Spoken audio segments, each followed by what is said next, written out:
Greetings and salutations to everybody out there in podcast land. This is the Judo Suey podcast, and I'm your host, Judo Dave Roman, coming back to you after a long layoff.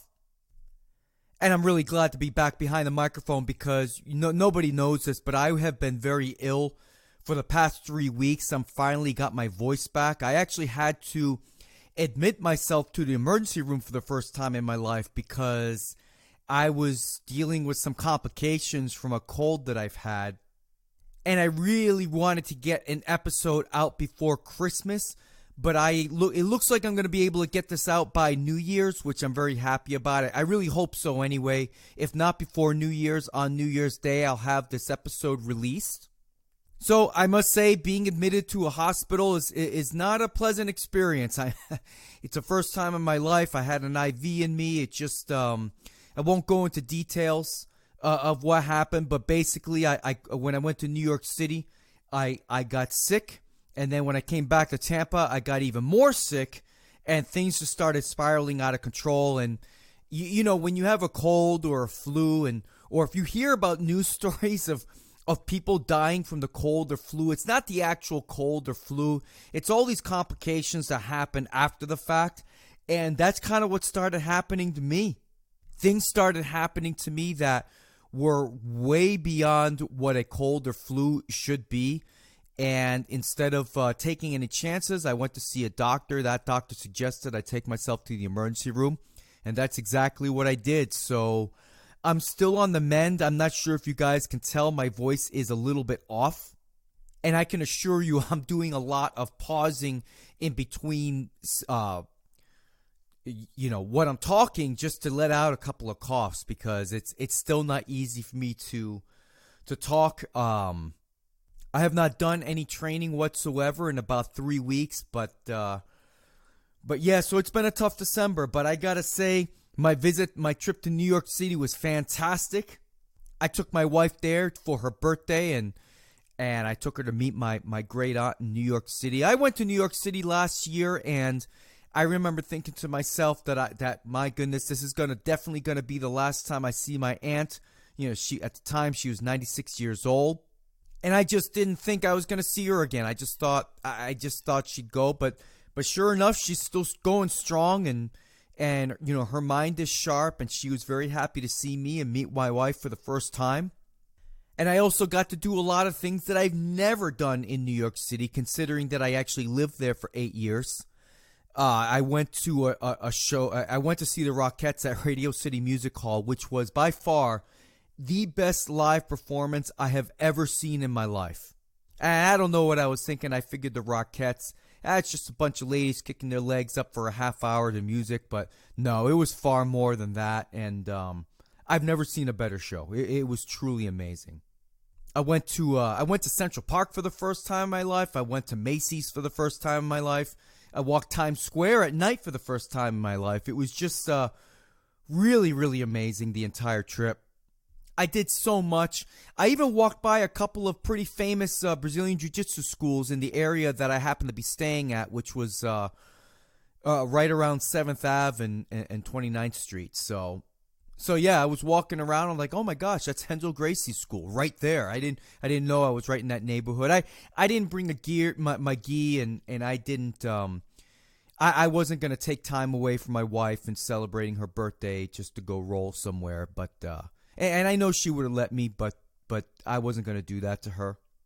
And let's see, I also saw my first Broadway show, which was pretty cool. We saw Tootsie, which was hilarious. Which, by the way, shout out to the 2 Italian women I had to tell to shut up during the show. I mean, seriously. They wouldn't stop talking. It was very, very annoying. I'm like, look, I paid money to sit here. I need you guys to be quiet. Anyway. So yeah, all in all, it was a good trip. I was sick for most of the trip, but I was able to keep the sickness at bay. But when I got home, things just went downhill for me. But anyway, look, I'm back behind the microphone. I'm here to talk all things judo. And I think on the agenda for this podcast, I'm going to do like a kind of a year in review, even though by the time most of you listen to this, it'll already be 2020. But I want to do some parting thoughts on 2019, I want to talk briefly about the there I go again with my voice going. I want to talk briefly about a milestone for the Judo Chop Suey podcast. And I also want to bring up an interesting blog post that I read about women in judo. I thought it was fascinating. There goes my phone. I apologize for that. But I think this is going to be an interesting read. I ask that you be patient with me while I read through it. But I thought the author of this blog post, and I'll share, if you take a look at the show notes, I'll share the link for the blog. It was a really interesting perspective on women in judo, and it was written by a woman, and I remember a while ago somebody had asked me to do more topics covering women in judo. Well, here you go. This is me trying to fulfill that request. And I also want to cover some interesting news that I not really news, but a little bit of information for all of you content creators out there with being able to create content for Amazon Prime. I want to share something that I discovered, which was a total surprise to me. So I'd like to bring up some podcast-related news. So this past November 30th marks 3 years since I started this hideous podcast, if you can believe that. Yeah, it is the 3-year anniversary of the Judo Chop Suey podcast. And boy, I'm not sure what to think about that, to be honest. I really didn't envision myself doing this thing for 3 years. And I really believed, and I mean this, that at some point over these past 3 years, anybody would have brought up, or I should say, taken up the mantle just to create something different, something unique. I started this with the idea that, maybe I could just do something and put something out there that, that maybe will inspire somebody else to do something even more creative and take judo podcasting and judo related podcasting to a different level, to higher heights than what I've done. And I really haven't gone all that high. Just imagine, stepping onto a curb. That's about as high as I've gone with this thing. But my goodness, 3 years. I mean, I'm even surprised that nobody's come up with a podcast saying, hey, here's a new podcast just to rebuttal all the stupid shit Judo Dave Roman says. I mean, not even that. So to all of you that listen, thank you very much. I really appreciate all of the support over the past 3 years. I don't know what the future of this podcast is. I really don't have any intentions of quitting anytime soon, much to the chagrin of many, I'm sure.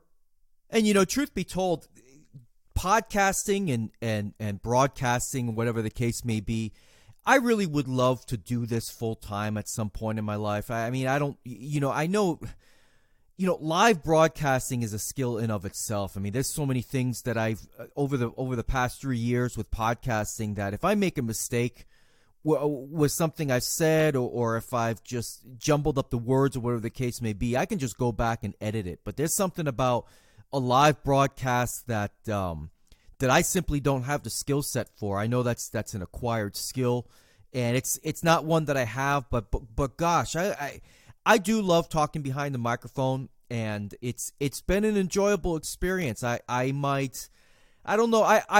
I've thought about venturing into other types of podcasts, but my goodness, it's hard when. I mean, it's hard enough for me to get episodes cranked out on this thing, and with my busy schedule and with work and family and certainly now a lot of training and going to jiu-jitsu and doing judo and such. So my life is pretty busy. I would like to do more and be more creative. I've considered starting a Patreon, but I don't know. I've just become I'm almost 45 years old, and in some ways I've become this how would I put it? Ignorant, maybe. I see people that start Patreons and stuff, and they seem so very, very creative with what they offer the listeners, and I just don't.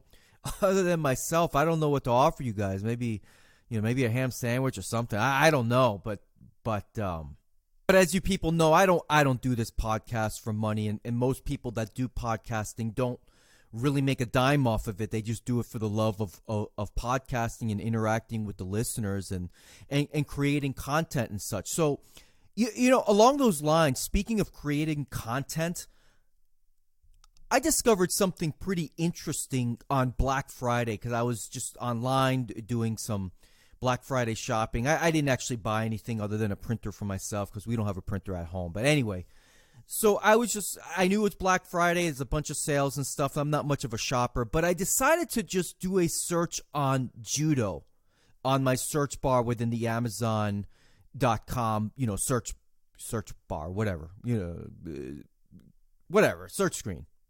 I guess I was hoping to find, like, you know, maybe a really good discounted gi or some book that was on a Black Friday sale or whatever. But lo and behold, the first thing that came up was a Krav Maga video on Judo.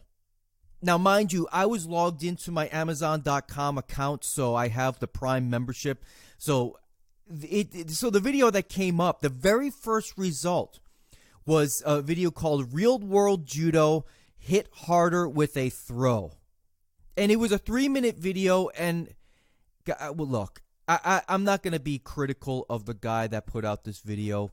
Well, I'm probably going to end up being critical just by saying that, but I'll just say this. It was not, for maybe what works for Krav Maga, this might be a good thing, but showing a throw and calling it judo, the technique demonstration was very poor by my standards, and I really don't have the greatest ogoshi in the world, but he was demonstrating essentially a modified no-gi version of ogoshi, and it didn't look very good. I know I could do better than that, but what I thought was interesting was I was thinking to myself, my goodness, how did this guy get a 3-minute video with this title up on Amazon Prime so that I could pull up on my Prime account?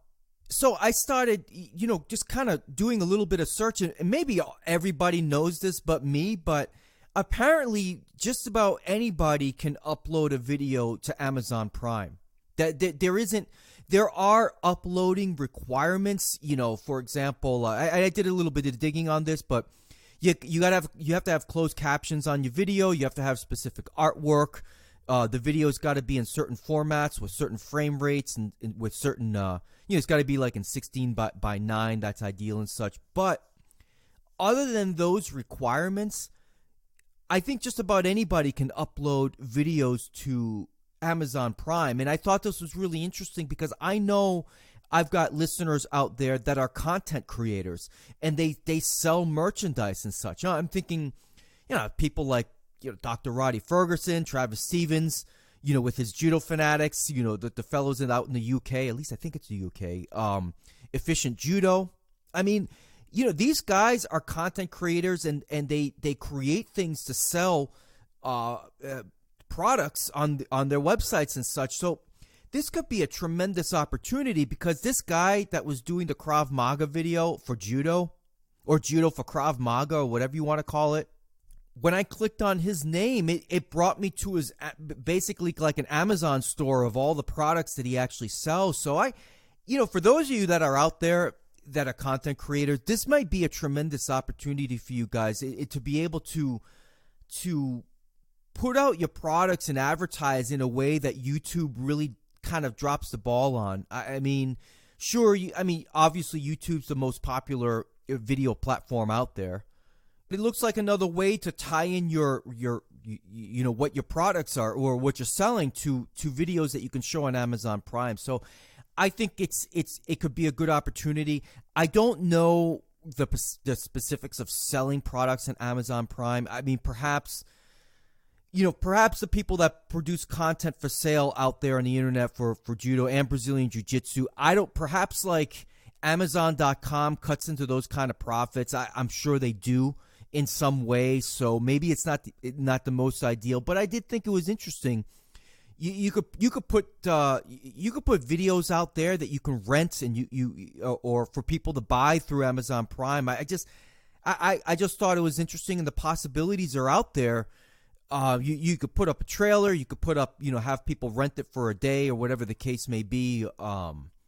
So I don't know. It's just something that I wanted to put out there that I discovered.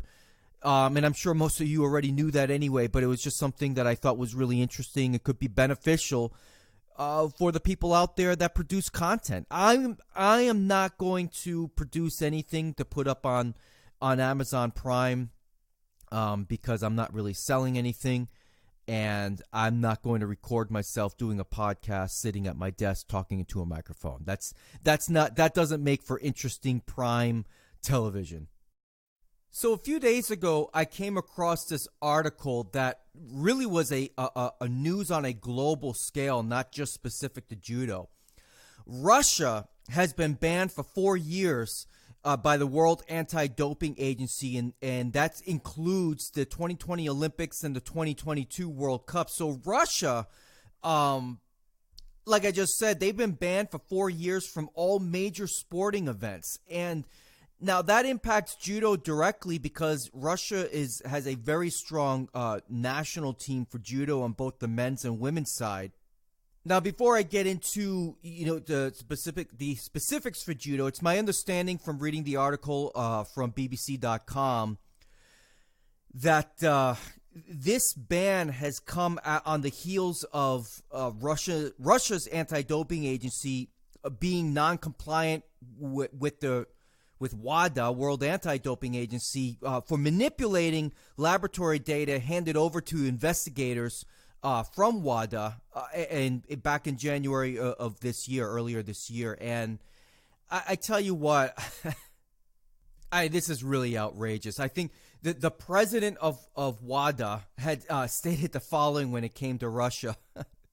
For too long, Russian doping has detracted from clean sports. The blatant breach by the Russian authorities of RUSADA's reinstatement conditions demanded a robust response. So I guess this has been a continuing thing. Now, I did not know this about Russia in the previous Olympics, which was the 2018 Olympics, that 168 Russian athletes competed under a neutral flag.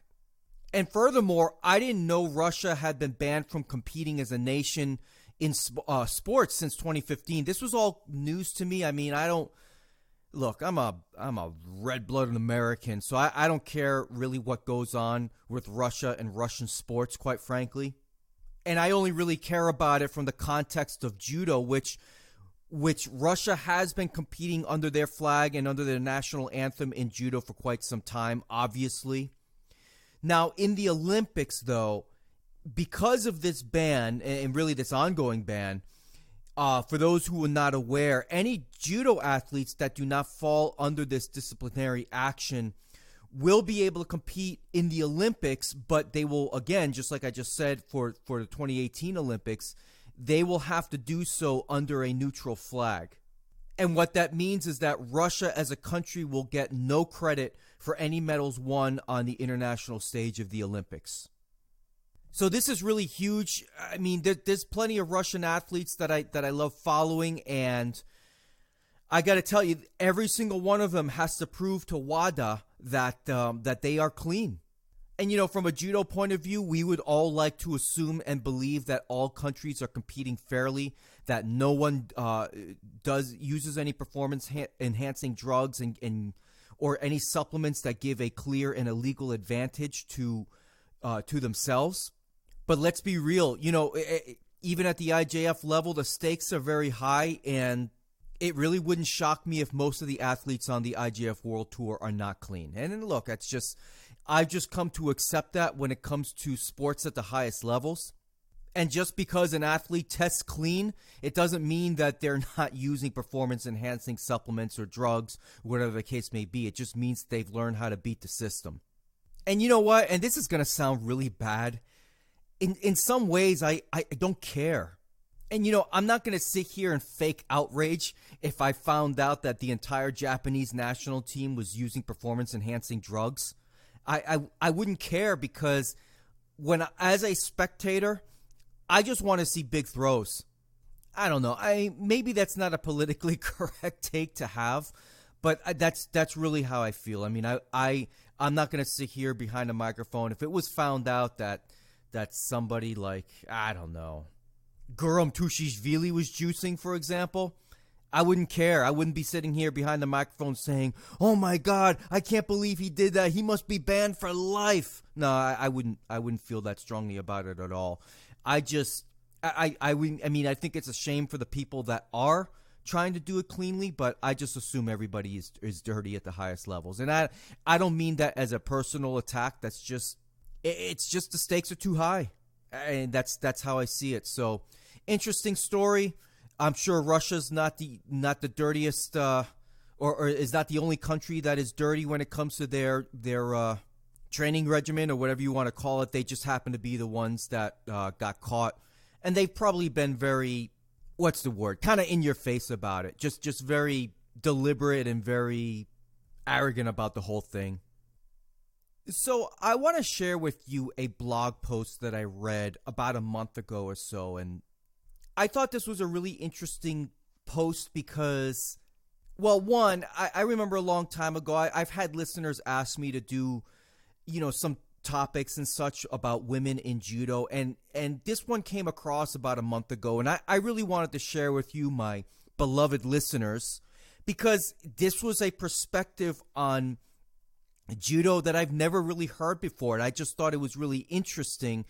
And I felt that the author of this article, her name is Holly, made some really interesting points. They're points that I can't say are correct or incorrect because I've never been a woman for one day in my life, but I just thought it was an interesting perspective. So I like to read it. It's probably going to be kind of a long read, but or maybe I'll just pick some of the highlights here. I'll start off and then I'll do my usual thing and skipping around. So try and keep up here. So the article, or the headline of this article, is called "The Gentle Tempest: Femininity."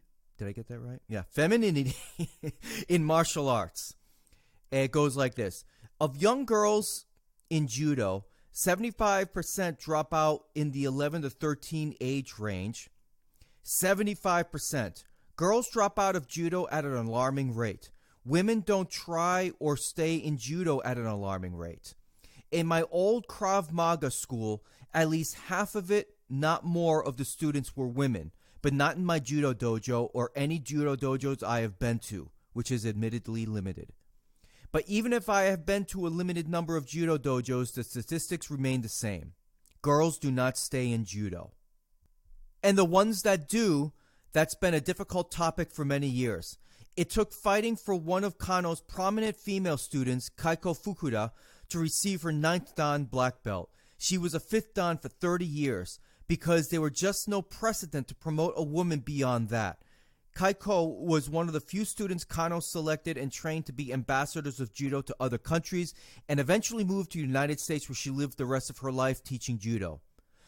In recent years in America, it seems that women who succeed in judo succeed by becoming one of the guys.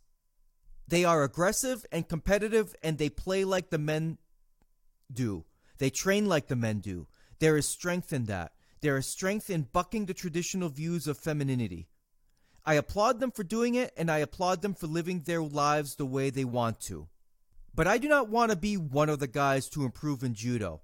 I am gentle, caring, soft. I am not aggressive by nature or very competitive, and I don't want to be. Humans enjoy classifying things. It is normal to want to find people like yourself, to find similarities. It is how we make connections. It is observed in babies, showing preference for stuffed animals the babies believe like the same snacks as them. We like things that are like us, and we figure out things that are like us by classifying them, stereotyping them, fitting them into neat little boxes. It is human nature. So now we have women in judo. They originally fit into the box of women judoka by being told they couldn't have families. Kaiko Fukuda did not have a family. She gave that option up for herself in exchange for a love of judo. And then Rina Kanokogi came along.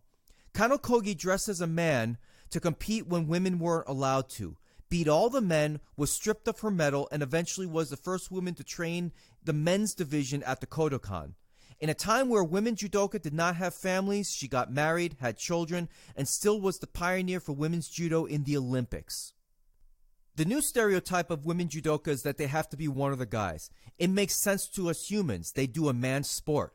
Heck, they beat men sometimes in the man's sport, but they do it by being one of the guys. And for us women, the ones that don't want to be that stereotype, we do not stay in judo. American judo is strong. It is aggressive. It is angry almost. It is, as most American things, quintessentially American. Boy, just breaking for a moment here. That is a wonderful paragraph, couple of sentences there to describe American judo and really Americans as a whole. I'm sure on the world stage we're viewed a certain way, but truth be told, when it comes to competition in sports, that really is exactly who we are. And I think it shows itself a lot more in freestyle and folk style wrestling than it does in many other sports. But that is certainly true. What a wonderful comment and very, very on point. All right, so continuing on. And this story, while not exact between my martial arts sisters, is similar to other martial artists. Which brings us here. What Gentle Tempest was created for. That's the name of her blog. I do not want to take the strength out of American martial arts. I do not want to take the aggression out of it. Those are good things. But the world does not exist in one color. As people, we should not exist in one way. And as an art form, martial arts should not only be masculine or only feminine. As in all things, there should be balance. And currently, American martial arts holds heavy on the side of masculinity. Apologies. I do not want to completely change martial arts, but I also do not want to be shoehorned into a role of masculinity that is not who I am.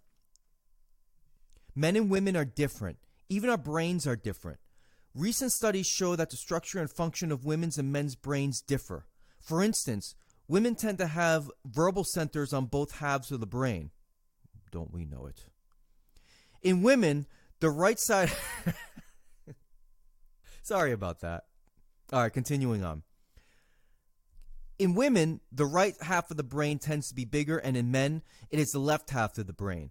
Women tend to have more communication between brain halves, and therefore a larger corpus callosum than men.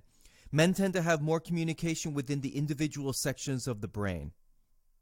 None of these things make either sex smarter. In fact, we're not exactly sure how this impacts thought, processing, or even behavior, but we think it does. What it does mean is that women have something special and different to bring to martial arts. Our perception and experiences offer something to the sport and of martial arts, just as men's do. I do not want to completely change martial arts. I do not want to be one of the guys. I want my thoughts, feelings, perceptions, and style of martial arts to be acknowledged and respected for what it is without putting it into a box of masculinity or comparing it to masculinity. Femininity has something great to offer martial arts. Kano knew that. His principle of jita kyoye, mutual benefit and welfare, is typically considered feminine, focusing on the good of the group, benefiting all, rather than winning at all costs. That is a feminine quality. Femininity has always been a part of judo and many other martial arts. In Tai Chi, for example, Gerda Geddes and Sophia Dietze were pioneers of Western Tai Chi. Both dancers, they learned Tai Chi while in China and brought it back to their Western countries, England and America respectively. They saw Tai Chi as a way of holistic healing. In fact, Geddes was working on a way to combine dance and psychotherapy when she discovered that Tai Chi essentially did that. They were able to train Tai Chi, which was a feat in itself when many martial arts schools did not allow Westerns to train at all, and brought it back to their home countries. Dietze used public demonstrations to gain students and eventually taught Tai Chi at Carnegie Hall and the United Nations in New York. However, as masculine martial arts rose in popularity, Dietze and Geddes' holistic, quote-unquote, soft style fell by the wayside. Although they pioneered Tai Chi in the Western world, they are hardly mentioned anymore. Women have always been a part of martial arts. Though women's contributions have been downplayed or altogether acknowledged, they have always been there. Gentle Tempest was created to promote that conversation. Promote the conversation about women in martial arts.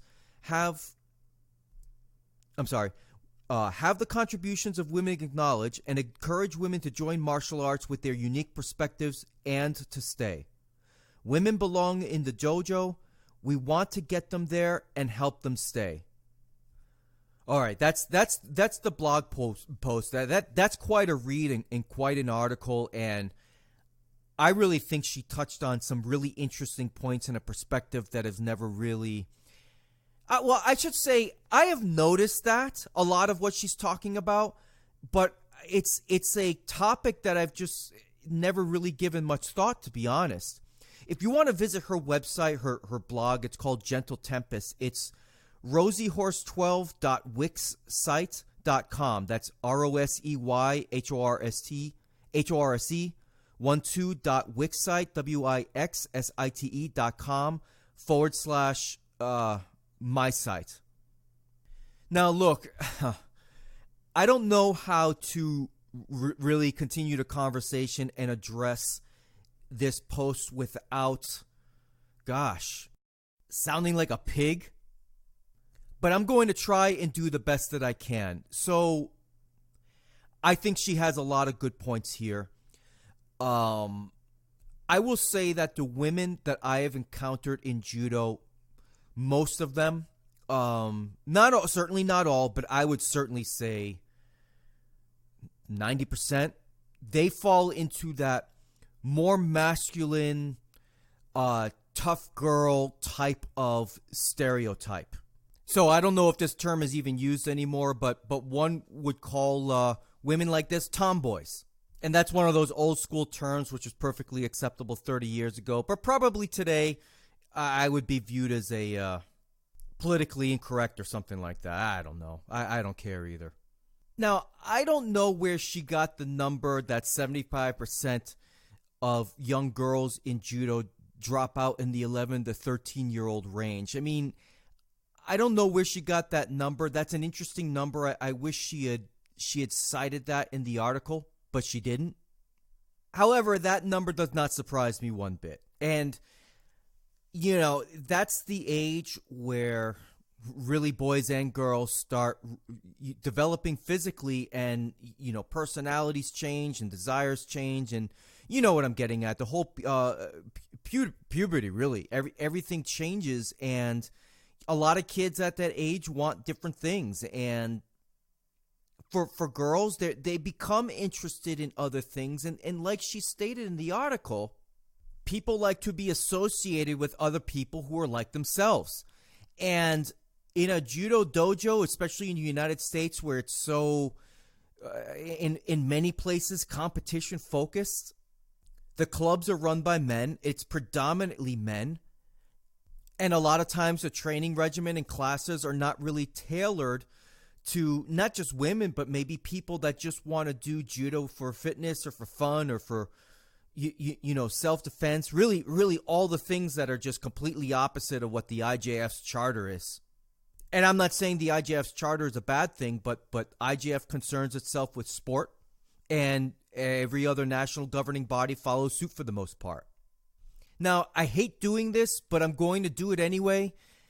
I really don't like drawing parallels to Brazilian Jiu-Jitsu, you know, even though I do both. But the fact remains is that in my estimation, in my observation, I think Brazilian Jiu-Jitsu does a better job in appealing to those type of ladies that are more feminine. And certainly at my club, there are many women that are like that. Probably, well, I'm not going to put percentages of that. I would say most of them are very feminine. And that the type of women that you would not typically see in a judo dojo. And I don't understand what the difference. It can't be just the throwing. It cannot. I refuse to believe that it comes down to the throws that women don't want to get thrown. I don't believe that for a second. I'll just go as far as saying this. I think in Brazilian Jiu-Jitsu, one can gain skills, or I should say many instructors teach in a way where you can find success in Brazilian Jiu-Jitsu by being gentle and flexible and yielding. Basically what the word judo means. You can find that kind of training and training partners that want to train in that sort of way. I mean, jiu-jitsu will always have those guys that want to go 100%. I'm certainly not there anymore. I can't roll like that all the time. Not even half the time anymore. It's just my body hurts, my fingers hurt. It just, I don't recover. In order for me to train consistently, I don't recover at this point in my life in the way that I used to. And I have to respect my body and the demands for my body. So, I mean, there are times that I roll hard, but I can't do that all the time. And jiu-jitsu allows me to train in that way. And there are times where I roll with women where I've actually had. I remember this one roll probably about 6 months ago or so. I was rolling with one of the ladies who I would definitely consider very feminine. And it was like a 5-minute roll, and we had a fantastic roll. And it looked so good that there were a few people that commented who were watching saying, wow, you guys look fantastic. And, you know, and what I remember of that roll is that I was just moving. I wasn't forcing anything. I was just doing things that, you know, she tapped me out a couple of times. I got her once or twice. And it was really a no ego type of roll. We were just moving, no strength, no aggression. And Brazilian Jiu-Jitsu allows for that kind of training.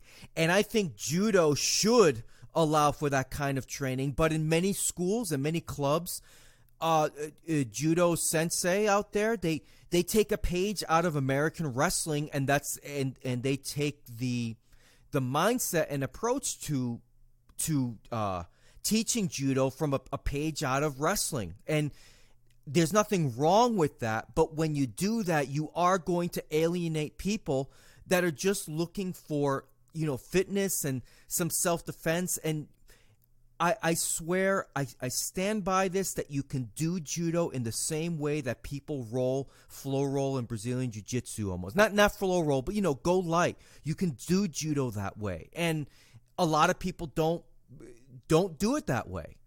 And I really don't understand why. I mean, I know I've broached this subject before on episodes past, but I just don't know why that is. I know there are Judo clubs out there that aren't quite that way, but most of them are competition focused. And there have been some clubs that I've been at where you're training for the next competition, where in jiu-jitsu, at least in my club, you go there to train to get better at jiu-jitsu, not necessarily get better at winning jiu-jitsu matches. And, you know, sometimes I wonder if the mindset were to change in Judo. I do think there would be a growth in popularity and a growth in attendance. And look, I'm not saying make Judo easier. That's not what I'm saying at all, because Brazilian Jiu-Jitsu isn't easy. And in many ways, it's physically demanding. I tell you what, my hands hurt more over the past year in jiu-jitsu than they ever did in all the years that I did Judo, and all the hundreds of hours, thousands maybe, that I've done grip fighting. My hands don't hurt anywhere near as badly over the 13 years I've been doing Judo versus the 1 year I've been doing jiu-jitsu. My hands are killing me now. So, I mean, and maybe that's because I like playing a lot of Spider Guard, but actually I know that's exactly why my hands are killing me. But what I'm trying to say is that Brazilian Jiu-Jitsu does take a toll on the body.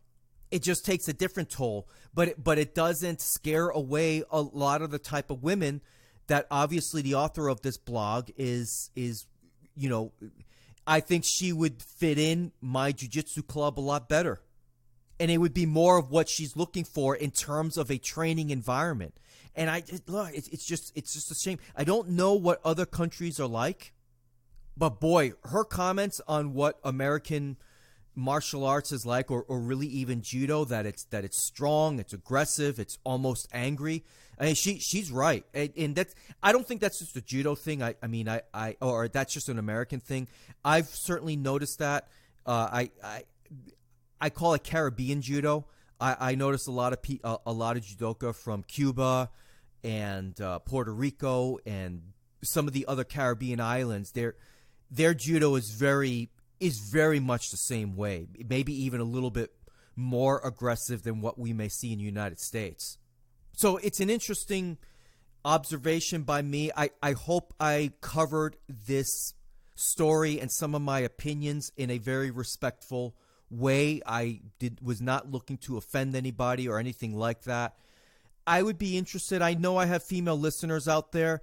I would be interested to hear your take on this segment, on this discussion. I'd love to hear your experiences about that. Even the ladies out there that are more, for lack of a better term, more masculine, or maybe more masculine is not the right word. I would like to hear from women who maybe, they're more on the feminine side, but they loved judo so much that they stuck with it and they just accepted it for what it was. I would love to hear that, or hear from you, I should say. Anyway, moving along. I'd like to close out the podcast doing a little year in review with regards to some of the biggest stories in judo in 2019. I think these are all going to be stories that I covered, but certainly the impacts of these stories will be felt for years to come by many, certainly many people that follow judo, and certainly people that know some of these athletes personally. I'll start off with Saeed Molai. I think by far that was the biggest story of the year. And to be more clear for any new listeners out there, I'm talking about Saeed Molai and Iran, and Saeed throwing fights so that he can avoid fighting Israelis. And look, that was probably the biggest story and really the most disgraceful story of 2019 in the world of judo, because look, I was talking about this a couple of days ago on a discussion that Saeed Molai being forced to throw fights really screwed up the under 81 kilo division in the world championships. And I hate sounding like I'm taking something away from Matthias Kasse, because I think he's a fantastic judoka. But we all know, people that follow the IJF, we all know that final should have been Saeed Molai of Iran versus Sagi Muki of Israel. That's what it was going to be before the Iranian government threatened Saeed Molai and his family to the point that he was forced to throw the match against Matthias Kasse. And when something like that happens, it really throws into question the validity of the placements in that tournament, in that particular world championship. And it hurts the athletes as a whole, especially somebody like Matthias Kasse, who I feel his silver medal will always be, gosh, I know it's a strong word, but I feel it's tainted because of what happened there. I'm not saying that on any given day Matthias Kasse could not beat Saeed Molai. I just know that at his very best, if I was a betting man, and actually, quite frankly, I am a betting man, I would have bet my house that day on Saeed Molai beating Matthias Kasse in a fair match. But it was not a fair match, and that's really unfortunate for Matthias Kasse, and certainly for Saeed Molai, especially for Saeed Molai. And the good thing about that happening is that Saeed Molai is now competing on the refugee team. And earlier this year, in a Instagram post, Saeed Molai called Sagi Muki my best friend. So, I think it's tremendous where this is right now compared to where it was back at the World Championships and all throughout this year. Seeing how tormented Saeed Molai has been over having to throw matches so that he wouldn't fight Sagi Muki in any competition or share a podium with any Israeli. And I just think that's disgusting.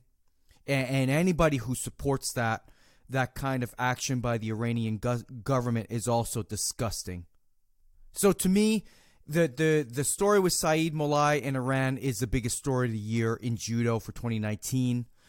I also think following that, the tragic stories of Craig Fallon and Jack Hatton, to me, they just really hurt the judo community in a different way. And I know many people grieved those two losses, certainly. And I just think that was probably the second biggest stories of the year. Just the shock and sadness of it all, and maybe just a wake up call to perhaps some of the stresses that athletes on the IGF World Tour and athletes whose competitive careers are over with that they may deal with in the post fight depression and the post career depressions that sink in. And I've heard a lot of athletes that compete at the Olympics and lose and don't even come close to, earning a medal at the Olympics. When they come home,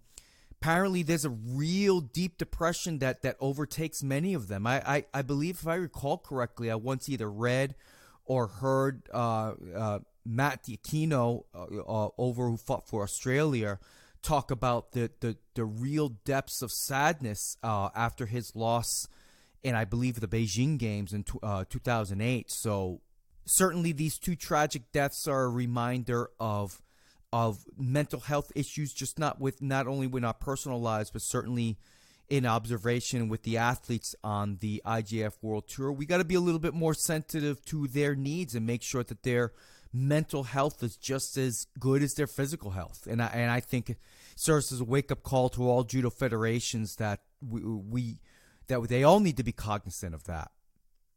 Now, some of the other stories that come to mind immediately was the matchup between Uta Abe and Majlinda Kelmendi. That was the matchup we all wanted, and it happened at the World Championships. Let's see what else. Jose Fonseca earning a gold medal at the World Championships in his lovely dance. That's certainly a memorable, positive highlight of the judo calendar year. Teddy Riner finally made his return to action. It's always great to see Teddy compete, and I know that he has been confirmed to compete at the Tel Aviv Grand Slam, or is it a Grand Prix? I can't remember. Grand Slam, Grand Prix, one of those. He's going to be there in Tel Aviv at the beginning of the year. I would love to see Sagi Muki and Saeed Molai compete against each other at that event. Excuse me. That would be a dream matchup for me. Daria Biludid winning her second consecutive world championship. That was a huge moment as well, and put on just a brilliant display of judo. Hachimoto of Japan just putting on an awesome display at the world championships. Oh, and something else that was a really big win that happened not that long ago. Hifumi Abe finally defeated Maruyama at the Osaka Grand Slam, which really should have been called the All Japan Judo Championships held at Osaka, because that particular tournament was very important for the Japanese national team in trying to earn a spot in the to represent Tokyo at the Olympics. Now, this is the thing I don't understand. Why is it that Abe had to win this match in order to have a shot at making it on that team? Especially when you compare the two. You've got Hifumi Abe has won 2 world championships over the past 4 years. He's got more first place finishes than Maruyama over the past 4 years. So I don't really understand the thought process behind with the All Japan Judo Federation, Maruyama having a leg up against Abe to earn that spot to represent the under 66 kilo division. I don't get it. If somebody can explain it to me, that would be fantastic, because when you look at the head-to-head over the past couple of years, Abe has had a better year and had a more successful career, and that's not I'm not trying to take anything away from Maruyama, but my goodness. I mean, we're talking about 2 world championships compared to 1 in favor of Hifumi Abe. 7 Grand Slam gold medals compared to 2 for Maruyama, and one gold medal for Hifumi Abe at a Grand Prix compared to 2 for Maruyama. But really, Hifumi Abe has won more gold medals over the past few years, and I just don't understand why that would even be a debate. Now, something else that I completely forgot to mention about, and I was talking about this earlier with Saeed Molai. Saeed Molai is now a resident or citizen of Mongolia. Earlier in this month, right in the beginning of December, the president of Mongolia, Khatmagan Batugla, handed Saeed Molai citizenship papers, and I guess expedited the process. So moving forward, Saeed Molai is not going to be participating under the IJF refugee flag. He's going to be competing as a Mongolian and with the Mongolian national team. Now, of course, that really sucks for Ugambaatar Tongbatar of Mongolia, who has been the under 81 kilo representative for Mongolia. He's currently ranked number 23, and he's got 2,300 something points on the world ranking list. I don't know what his points are for the Olympic ranking list, but while I think what the president of Mongolia did, who is also a judoka, for those who don't know, what the president of Mongolia did was a really noble thing to do. But of course, I don't want to ever forget the cost on how that impacts other people who are native Mongolians. So, but still, I am happy for Saeed Molai that he's going to be able to continue earning world ranking list points and points toward Olympic qualification under a national flag and not under the IJF refugee flag. Now, I would venture to guess that exceptions were made for Saeed Molai in order to, I don't know if he gets to retain his Olympic points. Maybe he just has to compete in every tournament from here on out to make sure that he gets that qualification. But currently, he's ranked number 4 in the world in the under 81 kilo division, and I don't envision that him having any problems making it to the Olympics. So let's see. Am I missing any other big stories? Those are the ones that really stuck out in my mind. Sure, I could break down, big wins and big tournaments and such, but I was thinking on a scope beyond that. Oh yeah, I totally forgot about this. I can't believe it. The IJF still has a leg grab ban. There you go. Thank you very much. All right, I think I want to start winding things down on this episode. I want to talk about some of my goals for 2020, and that starts with I want to compete in a jiu-jitsu competition, at least one this year. I didn't do it last year. I should have. I just didn't get around to it. I was injured quite a bit. If it wasn't my back, it was my groin. If it wasn't my groin, it was my back again. So I'm looking to be certainly more dedicated toward my health and flexibility and such for 2020. I do want to compete at least once. I have already changed my eating habits because I want to compete at a lighter weight than what I'm currently walking around at, which is at, I probably walk around right now at about 162 pounds. I really should be right around probably 152 or so. I think, I'm not sure with jiu-jitsu, Brazilian jiu-jitsu weight classes, but I think there's a weight class that's like 154 pounds in the gi. So if I do any competitions, it's got to be in that weight class because I think, the next class higher, I'm going to be dealing with guys that are a lot stronger. So I think it makes more sense for me to be at that 154 weight category, which means for me in a gi, that probably means that I need to get around to a walking around weight of close to 150 pounds. I'm not the type because I'm not a serious competitor. I never really have been. I've done competitions, but I've never been a serious competitor. So for me personally, I don't believe in cutting weight. And quite frankly, I don't think I think at a lot of these Brazilian Jiu-Jitsu tournaments, they weigh you the day of. So, it's not like you get there the night before and you come in there all shredded and dehydrated, and then you end up eating a large dinner, or that evening or whatever. I don't think you can do that at a lot of jiu-jitsu tournaments. So I need to, my walking around weight has got to be around probably about 150 to 152. So I need to drop about 10 pounds of fat, and I know I can do that because I found this amazing salad. It's like a grilled or garlic chicken. Our garlic parmesan chicken salad that I've been making lately. It's got spinach and lettuce and baked chicken and avocados and some light balsamic dressing. The thing's amazing. I could eat that thing every day for the next 3 months and be totally content. And that's exactly pretty much what I plan on doing. So between that and some steaks on the grill, maybe mix in a potato and some Lara bars, I think I'll be good to go. I think I can make the weight that I want to be at in just a few months, quite frankly.